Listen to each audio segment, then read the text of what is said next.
पुणे शहराजवळील एका दिवसात फिरता येण्यासारखी 10 ठिकाणे. पहिलं आहे खडकवासला येथे असलेलं जहापूरजा.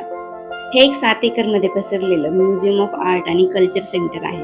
इथे 10 पेक्षा जास्त आर्ट गॅलरीज आहेत आणि इथून बॅकवॉटर व्ह्यू एकदम भारी दिसतो. भुलेश्वर डोंगरावर वसलेलं प्राचीन मंदिर. हेमाडपंथी आर्किटेक्चर आणि सुंदर कोरीव काम बघण्यासारखं आहे. इथलं वैशिष्ट्य म्हणजे इथल्या नंदीची मान थोडी तिरकी आहे. जीवन विद्या सेंटर कर्जत. तूच आहेस तुझ्या जीवनाचा शिल्पकार हा विचार देणारं हे एक पॉझिटिव्ह एनर्जीचं सेंटर आहे.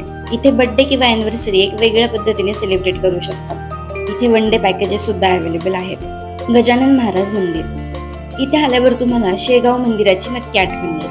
इतकं सुंदर आणि शांत वातावरण आहे. इथली स्वच्छता, शिस्त आणि वातावरण मनाला प्रसन्न करते. आळंदी. संत ज्ञानेश्वर महाराजांची समाधी नक्की व्हिजिट करण्यासारखी आहे. इंद्रायणी घाटावर बसून शांत वेळ घालवायला इथे खूप छान वाटतं. एका दिवसामध्ये आळंदी आणि गजानन महाराज मंदिर अशी ट्रिप करू शकता. पवना डॅम पुणेकरांचा फेवरेट गेटवे. इथे कायाकिंग, कॅम्पेन आणि सनसेट व्ह्यू एन्जॉय करू शकतो. वाघेश्वर मंदिर. पवना डॅमच्या बॅकवॉटरमध्ये असलेलं हे मंदिर म्हणजे इतिहासाची आणि निसर्गाची एक अनोखी भेट आहे. हे मंदिर पावसाळ्यात पूर्ण पाण्याखाली जातं आणि फक्त उन्हाळ्यातच आपण याला व्हिजिट करू शकतो. नारायणपूर एक मुख्य दत्त मूर्तीसाठी हे प्रसिद्ध आहे.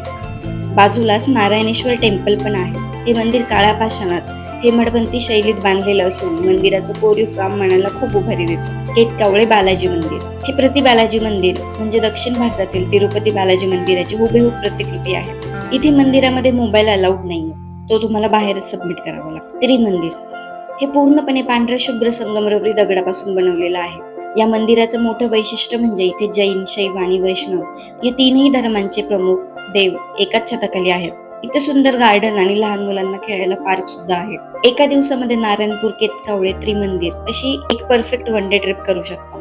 यातलं तुमचं फेवरेट ठिकाण कोणतं हे कमेंटमध्ये नक्की सांगा. व्हिडिओ सेव्ह करा आणि इतरांना शेअर करा.